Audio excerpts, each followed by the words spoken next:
ಕೆಲವರು ಅನ್ಕೊತಾರೆ ಏನೋ ಒಂದು 20 ಕೋಟಿ ನಾನು ಖರ್ಚು ಮಾಡಿಬಿಟ್ರೆ ಅಯ್ಯೋ ನಂದು 20 ಕೋಟಿ ಹೋಯ್ತಿಲ್ಲಪ್ಪ, ಇಲ್ಲ 10 ಲಕ್ಷ ಹೋಯ್ತಿಲ್ಲಪ್ಪ ಅಂತ.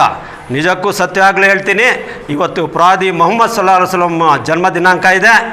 ಯಾವತ್ತೂ ಅಷ್ಟೇ, ಯಾವ ರೀತಿ ನೀರು ನದಿಯಲ್ಲಿ ಹರಿತಾ ಇರ್ತದೆ ಅಷ್ಟೇ ಶುದ್ಧವಾದ ನೀರು ಬರ್ತಾ ಇರ್ತದೆ.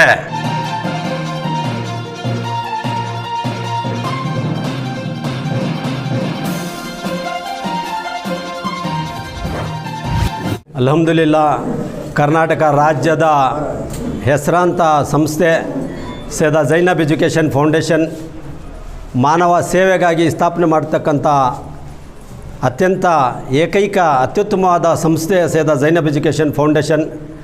ಇದರ ಸಂಸ್ಥಾಪಕರು ಮತ್ತು ಅಧ್ಯಕ್ಷರು ಅಲಿ ಜನಾಬ್ ಅಲ್ಹಾಜ್ ಅತೀಕ್ ಅಹಮದ್ ಸಾಹೇಬ್ ಅಂತ ತಮ್ಮ ಸ್ವಂತ ಖರ್ಚಿನಿಂದ ಮಾನವ ಸೇವೆಗಾಗಿ ಈ ಒಂದು ಸಂಸ್ಥೆಯನ್ನು ಸ್ಥಾಪನೆ ಮಾಡಿದ್ದಾರೆ. ತಮಗೆಲ್ಲ ಗೊತ್ತಿರೋ ಹಾಗೆ ಈ ಸಂಸ್ಥೆಯಲ್ಲಿ ಬಡ ಜನಗಳಿಗೆ ಹಲವಾರು ಕಾರ್ಯಕ್ರಮಗಳನ್ನು ಹಾಕ್ಕೊಟ್ಟಿದ್ದಾರೆ. ತಾವೆಲ್ಲ ನೋಡಿದ್ದೀರಾ, ಪತ್ರಿಕೆಗಳು ನೋಡಿದ್ದೀರಾ, ಮೀಡಿಯಾ ಮುಖಾಂತರ ತಾವೆಲ್ಲ ನೋಡಿದ್ದೀರಾ. ಅಲ್ಹಾಜ್ ಅತೀಕ್ ಅಹಮದ್ ಸಾಹೇಬರಿಗೆ ತಮ್ಮ ಸೇವೆ ನೋಡಿ ಡಾಕ್ಟ್ರೇಟ್ ಪಡೆದಿದ್ದಾರೆ ಅವರು, ಮಾಷಾ ಅಲ್ಲಾ. ಈಗ ಅವ್ರ ಹೆಸರು ಡಾಕ್ಟರ್ ಅಲ್ಹಾಜ್ ಅತೀಕ್ ಅಹಮದ್ ಸಾಹೇಬ್ ಅಂತ. ಇದು ಯಾಕೆ ಹೇಳ್ತೀನಿ ಅಂದರೆ ಇದೆಲ್ಲ ದೇವರ ಕೃಪೆ. ತಾವು ಏನು ಸೇವೆ ಮಾಡಿದ್ದೀರಾ, ಸೇವೆ ಮಾಡಿ ಸೇವೆ ಪಡೆದು ಜನಗಳು ಅಲ್ಲಿ ಹೊರಟೋಗವ್ರೆ, ಅವ್ರು ಏನೂ ಕೊಟ್ಟಿಲ್ಲ ನಿಮಗೆ, ಆದರೆ ದೇವರು ನೋಡ್ತಾ ಇದ್ದಾನೆ.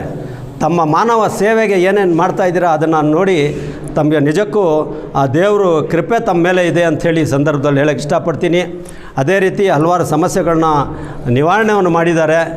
ಈಗ ಒಂದು ನಿಜಕ್ಕೂ ಸಂತೋಷಕರ ಒಂದು ಸುದ್ದಿ ಏನಂದರೆ, ಇವತ್ತು 1500 ಪ್ರವಾದಿ ಮೊಹಮ್ಮದ್ ಸಲ್ಲಲ್ಲಾಹು ಅಲೈಹಿ ವಸಲ್ಲಂರವರ ಜನ್ಮದಿನ ತಮ್ಮ ಸಂಸ್ಥೆಯಲ್ಲಿ ಅದ್ಧೂರಿಯಿಂದ ಆಚರಣೆ ಮಾಡ್ತಾಯಿದ್ದಾರೆ. ರಾಜ್ಯದ ಮೂಲೆಗಳಿಂದ ಜನ ಬಂದಿದ್ದಾರೆ ಈ ಕಾರ್ಯಕ್ರಮಕ್ಕೆ. ಇವತ್ತು ಅತಿ ಮುಖ್ಯವಾಗಿ ಏನು ಬೇಕೋ ನಮ್ಮ ಈ ರಾಜ್ಯದ ಜನಗಳಿಗೆ ಅಂಥೇಳಿ ಯೋಚನೆ ಮಾಡಿ, ಅತಿ ಮುಖ್ಯವಾದ ಯಾವುದೇ ಒಂದು ಆಸ್ತಿ ಅಂತಸ್ತು ಬೇಕಾಗಿಲ್ಲ.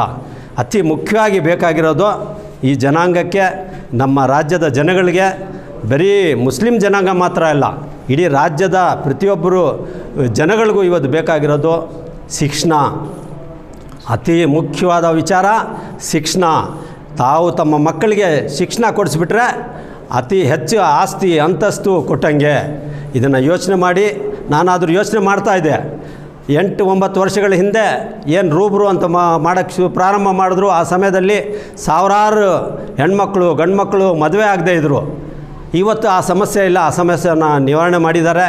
ಇವತ್ತು ನಾನು ಯೋಚನೆ ಮಾಡ್ತಾಯಿದ್ದೆ, ನನ್ನ ಮನಸ್ಸಲ್ಲಿ ಬರ್ತಾಯಿತ್ತು, ಮತ್ತೆ ಶಿಕ್ಷಣ ಅಂತ ತಗೊಂಡು ಶುರು ಮಾಡಿದ್ದಾರೆ. ನಿಜಕ್ಕೂ ನನ್ನ ಮನಸ್ಸು ಸಂತೋಷದಿಂದ ನಾನು ಅಂದ್ಕೊಂಡೆ, ಇದು ಕೂಡ ಯಾವ ರೀತಿ ರೂಬ್ರು ರಾಜ್ಯ ಮಟ್ಟದಲ್ಲಿ ಮಾಡಿದ್ರು, ರಾಷ್ಟ್ರೀಯ ಮಟ್ಟದಲ್ಲಿ ಮಾಡಿದ್ರು, ನಂತರ ಹೋದ ವರ್ಷ ಮಾಡಿದ್ದು ಅಂತಾರಾಷ್ಟ್ರೀಯ ಮಟ್ಟದಲ್ಲಿ ರೂಬ್ರು ಕಾರ್ಯಕ್ರಮ ಮಾಡಿದ್ರು. ಏನು ಶಿಕ್ಷಣ ತಗೊಳ್ತಾ ಹೊರಟಿದ್ದೀರಾ, ಇದು ಕೂಡ ರಾಜ್ಯ ಮಟ್ಟ, ರಾಷ್ಟ್ರೀಯ ಮಟ್ಟ, ಅಂತಾರಾಷ್ಟ್ರೀಯ ಮಟ್ಟ ತಲುಪುತ್ತೆ. ನಮ್ಮ ಜನಗಳಿಗೆ, ಈ ರಾಜ್ಯದ ಜನಗಳಿಗೆ, ಈ ದೇಶದ ಜನಗಳಿಗೆ ಒಳ್ಳೆಯ ಶಿಕ್ಷಣ ಸಿಗುತ್ತೆ. ತಾವು ಹಾಕಿರ್ತಕ್ಕಂಥ ಯೋಜನೆ ನಿಜಕ್ಕೂ ಸಂತೋಷಕರ. ಒಂದು 4-5 ತಿಂಗಳಿಂದ ರಾಜ್ಯದ ಮೂಲೆಗಳಲ್ಲಿ ಸುತ್ತಾ ಇದ್ದಾರೆ ತಮ್ಮ ಜೊತೆ, ತಮ್ಮ ಸ್ನೇಹಿತರು ಕರ್ಕೊಂಡು. ಯಾವ ರೀತಿ ಎಲ್ಲಿ ಸ್ಕೂಲ್ಗಳು ಬೇಕೋ, ಯಾವ ಥರ ಬೇಕೋ, ಏನು ಪ್ರೋಗ್ರೆಸ್ ಮಾಡಬೇಕೋ, ರಾಜ್ಯ ಸರ್ಕಾರಗಳಿಂದ ಏನು ನಮ್ಮ ಜನಾಂಗಕ್ಕೆ ಅನುಕೂಲ ಆಗುತ್ತೆ, ಇದನ್ನೆಲ್ಲ ನೋಡಿ ಇವತ್ತು ಏನು ಪ್ರವಾದಿ ಮೊಹಮ್ಮದ್ ಸಲ್ಲಲ್ಲಾಹು ಅಲೈಹಿ ವಸಲ್ಲಂರ ಜನ್ಮದಿನ ಇತ್ತು, ಇವತ್ತು ಶಿಕ್ಷಣ ಕೊಡಬೇಕು ಎಲ್ರಿಗೆ ಅಂಥೇಳಿ ಒಂದು ಪದವನ್ನು ಬಿಡುಗಡೆ ಮಾಡಿದ್ದಾರೆ ಅಂತ ಹೇಳಿದರೆ ತಪ್ಪಾಗಲಿ ಸ್ನೇಹಿತರೆ. ಆದ್ದರಿಂದ ನಾನು ಈ ಮೀಡಿಯಾ ಮುಖಾಂತರ ಕೇಳ್ಕೊಳ್ಳೋದು, ತಾವೆಲ್ಲರೂ ಏನು ದೇವರು ತಮಗೆ ಏನು ಆಸ್ತಿ ಅಂತಸ್ತು ಕೊಟ್ಟಿರ್ತಾನೆ ಅದು ತಮಗೆಲ್ಲ ಗೊತ್ತಿದೆ. ನಾವೆಲ್ಲ ಬರೀ ಕೈಯಲ್ಲಿ ಬರೋದು, ಬರೀ ಕೈಯಲ್ಲಿ ಹೋಗೋದು.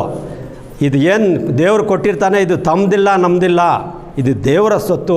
ಈ ದೇವರ ಸೊತ್ತನ್ನು ಒಂದು ಭಾಗವನ್ನು ಯಾರು ಬಡ ಜನಗಳಿದ್ದಾರೆ, ವಿಧವೆಯರಿದ್ದಾರೆ, ಅನಾಥರಿದ್ದಾರೆ, ಅವ್ರಿಗೆ ಕೊಡಬೇಕು ಸ್ನೇಹಿತರೆ.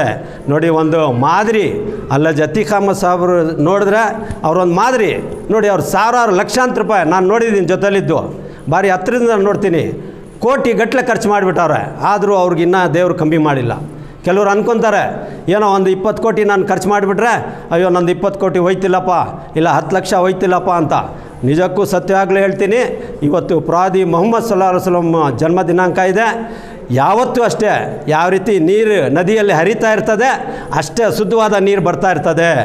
ಅದೇ ರೀತಿ ತಮ್ಮ ಹಣ ಏನಿದೆ ವಿಧವೆಯರು ಅನಾಥರು ಇಂಥವ್ರಿಗೆ ಕೊಟ್ಟರೆ ನಿಮ್ಮ ಹಣ ಇನ್ನೂ ಹೆಚ್ಚಿಗಾಗುತ್ತೆ ಸ್ನೇಹಿತರೆ. ಇದೆಲ್ಲ ನಾವು ಕಣ್ಣಿಂದ ನೋಡಿರ್ತಕ್ಕಂಥ ದೃಶ್ಯಗಳು. ಆದ್ದರಿಂದ ಸ್ನೇಹಿತರೆ, ಈ ಮೀಡಿಯಾ ಮುಖಾಂತರ ನಾನು ಕೇಳ್ಕೊಳ್ಳೋದು ಇಡೀ ರಾಜ್ಯದ ಜನಗಳಿಗೆ, ಇವತ್ತು ನೋಡಿ ನಮ್ಮ ಮಕ್ಕಳು ಇವತ್ತು ವಿದ್ಯಾಭ್ಯಾಸ ಬುಕ್ಸ್ ತಗೊಳ್ಳೋಕ್ಕೆ ಹಣ ಇಲ್ಲ, ಇರೋಕ್ಕೆ ಜೀವನ ಮಾಡೋಕ್ಕೆ ಊಟ ತಿಂಡಿ ಇಲ್ಲದೆ ಬದುಕ್ತಾ ಇದ್ದಾರೆ. ಹಲವಾರು ಜನಗಳಿಗೆ ಗೊತ್ತಿಲ್ಲ. ಅತೀಕ್ ಅಹಮದ್ ಸಾಹೇಬ್ರ ಜೊತೆಯಲ್ಲಿ ಕೋವಿಡ್ ಸಮಯದಲ್ಲಿ ನಾನು ಓಡಾಡಿದ್ದೀನಿ. ಮನೆಯಲ್ಲಿ ಹಾಸ್ಕೊಳ್ಳೋಕ್ಕೆ ಹಾಸಿಗೆ ಇಲ್ಲ, ಆಶ್ಚರ್ಯ ಆಗುತ್ತೆ. ಗೋಡೆ ಇಲ್ಲದೆ ಮನೆಯಲ್ಲಿ ಜೀವನ ಮಾಡ್ತಾರೆ, ಬೆಡ್ಶೀಟ್ ಸೈಡಲ್ಲಿ ಹಾಕ್ಕೊಂಡು ಜೀವನ ಮಾಡ್ತಾರೆ. ಇಷ್ಟು ಸಣ್ಣ ಸಣ್ಣ ಮಕ್ಕಳು ತಿನ್ನೋಕ್ಕೆ ಮಲಗೋಕ್ಕೆ ಜಾಗ ಇಲ್ಲ, ವಿದ್ಯಾಭ್ಯಾಸಕ್ಕೆ ಎಲ್ಲಿ ಬರುತ್ತೆ? ಆದ್ದರಿಂದ ಜನಗಳ ಏನು ಇದು ದೇವರು ಕೊಟ್ಟಿದ್ದಾನೆ, ಒಳ್ಳೆ ಆಸ್ತಿ ಅಂತಸ್ತಲ್ಲಿ ಒಳ್ಳೆ ಸುಖವಾಗಿದ್ದೀರಾ. ತಮಗೆಲ್ಲ ಇದು ಎಚ್ಚರಿಕೆ ಗಂಟೆ.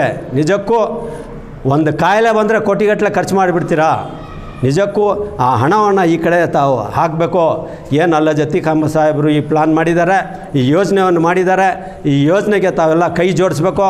ಏನು ಅನಾಥರಿದ್ದಾರೆ, ಬಡವರಿದ್ದಾರೆ, ಅವ್ರಿಗೆಲ್ಲ ವಿದ್ಯಾಭ್ಯಾಸ ಕಳ್ಸೋಣ.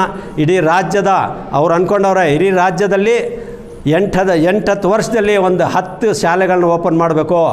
ಒಂದು ವರ್ಷದಲ್ಲಿ ಮೊದಲನೇ ಶಾಲೆ ಓಪನ್ ಮಾಡಬೇಕು. ಯಾವ್ಯಾವ ತಾಲೂಕಿನಲ್ಲಿ ಶಾಲೆಗಳಿಲ್ಲ, ಬಡ ಮಕ್ಕಳಿದ್ದಾರೆ, ಅಲ್ಲೆಲ್ಲ ಹೋಗಿ ಈ ಕಾರ್ಯಕ್ರಮ ಮಾಡ್ತಾಯಿದ್ದಾರೆ ಸ್ನೇಹಿತರೆ. ಆದ್ದರಿಂದ ತಾವೆಲ್ಲರೂ ಇವರ ಕೈ ಜೋಡಿಸ್ಬೇಕು. ತಾವು ಸೈಯದ್ ಝೈನಬ್ ಎಜುಕೇಷನ್ ಫೌಂಡೇಶನ್ನ ಸಂಪರ್ಕ ಮಾಡಿ, ಮತ್ತು ನಮ್ಮ ಸ್ನೇಹಿತರಿದ್ದಾರೆ ರಾಯಚೂರಿಂದ, ಬಿಜಾಪುರಿಂದ, ಇನ್ನಿತರ ಕಡೆಯಿಂದ ಬಂದಿದ್ದಾರೆ, ಅವ್ರಿಗೂ ತಾವು ಸಂಪರ್ಕ ಮಾಡಿ ಈ ಒಳ್ಳೆ ಕೆಲಸದಲ್ಲಿ ಕೈ ಜೋಡಿಸಿ ಈ ರಾಜ್ಯದ ಜನಗಳಲ್ಲಿ ಯಾರು ಅನಾಥರು ಮತ್ತು ಎಲ್ಲರೂ ವಿದ್ಯಾವಂತರಾಗಬೇಕು. ಎಲ್ಲರೂ ವಿದ್ಯಾವಂತರಾದರೆ ತಾವು ಎಷ್ಟೋ ಸಲ ನೋಡಿದ್ರ, ಹೂವು ಮಾರೋರು ಎಷ್ಟೋ ಜನ UPಯಲ್ಲಿ ಇವತ್ತು IAS ಆಫೀಸರ್ ಆಗಿದ್ದಾರೆ.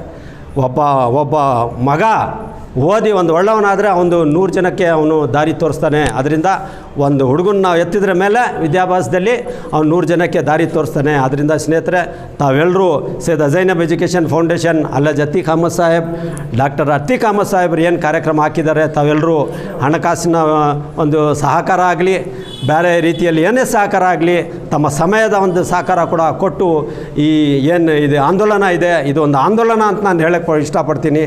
ಇಡೀ ದೇಶಕ್ಕೆ ಮಾದರಿ ಆಗಬೇಕು ಸ್ನೇಹಿತರೆ. ತಾವೆಲ್ಲ ಕೈ ಜೋಡಿಸಿ ಈ ಆಂದೋಲನ ಯಶಸ್ವಿಗೊಳಿಸ್ಬೇಕಂತ ಕೇಳಿ ನಾನು ಮಾತು ಮುಗಿಸ್ತೀನಿ. ಜೈ ಹಿಂದ್, ಜೈ ಕರ್ನಾಟಕ.